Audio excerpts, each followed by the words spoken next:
avɔdze kɛntɔ edzena yɛ nikpamɔ nye nɔ kɛntɔ to ite ɖo nuɖagbe wa aɖo na kpa ana nɔ ko dzra wo ma lɛ ye ko wa agbamitɔ dzi egbe ebasi azãtsenetɔ dziasun wefo ko atɔnu klɔkotɔ eme mitintetɔ bɔn ana nyɔ kpo dɔmɔlɔ matin libre wɛ dɔna mitɔ afɔnu ye librement dɔmɔlɔ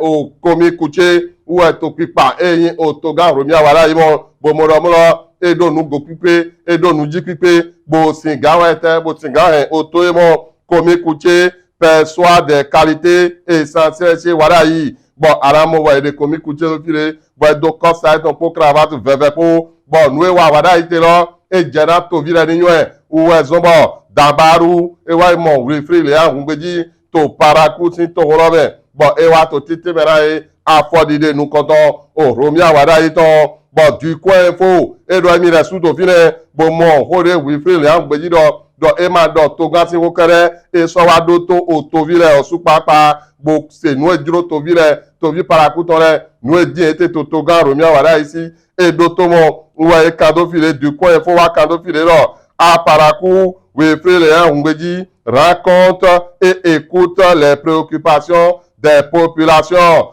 population ho ara dɔ ya aramorɔ le matinal wɔ wa dɔ la mi kpo dɔmɔlɔ o hɔɛ xoli o wɔ emi la yi mɔ bɔn ewa mɔdɔmɔlɔ danyi bɔ si xɔlɔ din nɔvie tɔ kpakpa eta fɔ xɔlɔ mɛ bo wa dɔmɔlɔ alɔfa ho de dɔ ete mina mɔdɔmɔlɔ ye to nukpɔ wɛ lalo kɛnɛ wɛ edɔ la piste alɔfa est un vrai montage le frère de l'illustre disparu met les pieds dans les plats. Bon, gaskiya ni info dɔ e ma mettre pied dans les plats kɛrɛ ya mɔ ana ye dɔ mɔ hɔɛ xɔlɔ din yɔ ye lɛ do o sun eye lɔ mɛ azã tɔn fɔtɔtɔ wɛ yena dɔ hɔɛ xɔlɔ din ye gɔlɛ do nukɔni yɛ bɔn gaskiya ni info wɔ wa yi cs bo wa mɔ kpo dɔ mɔ lɔ mɛ de na du gana ye to cs filɛ nin yɔ mɛ na nɔ ta lɔ e tsitsi dɔ biɔ tsa ne yɔ mɔ bɔn e kado fi de c'est bien possible biɔ tsa ne hɛn na du o cs si gan nye mi ka trɔ cs ana ye dɔ mɔ lɔ sena yɔyɔ mi tɔlɔ wɛ mi na yi mɔ bɔn e le projecteur info e wɔ wa dɔ mɔ lɔ mi na projeté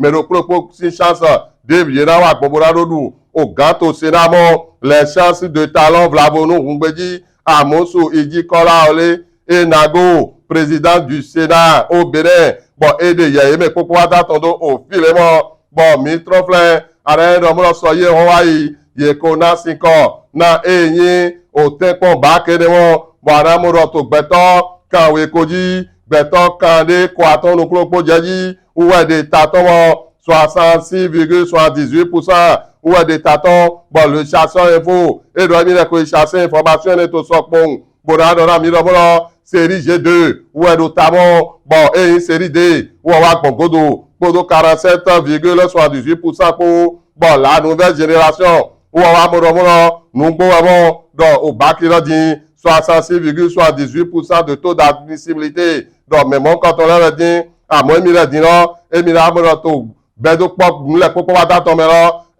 azɔlɔ yi do ganji emi na dɔ nudo yewo de tatɔ lɛ emi na dɔ nudo otoga emi na dɔ nudo nukɔtɔ lɛ gahɔnitɔ lɛ tɛmɛtɛmɛ wɔ e kado file le travail globalement satisfait félicitations et encouragement aux autorités politico-administratives aux enseignants aux candidats et aux parents bon mɛ edi yɔ wɔ ma do nudɔ do ɔhɔn fikpɛ tɔ lɛ amɔ ɔyɛ hɔn bo dzo ye do mɔ e hɔn bo yi biɛ mɔ bon e dzo ye do mɛ ne lɛ de no kpakpekpo na kpolokpolokpo tiãtɔ bo bɔ nu edze tu kla kpo de ekpo edɔ ko bɔ ye se bo wa zɔn kpekpo mɛnu ka wɛ ara ye lɔ de chacun sur ro mi de bon bon le béninois libéré et wa kando fi de élection à la fédération béninoise de football de chacun abandonne ses lieutenants et fuit on bimo il n'y aura pas même un mot de reconnaissance pour ceux qui ont supporté ces humeurs et caprices pendant 8 ans mais de no pas pour les bo di akwe pour les e hon bojo edo ni ye amawa hon bojo metole do arase kwote pon yawe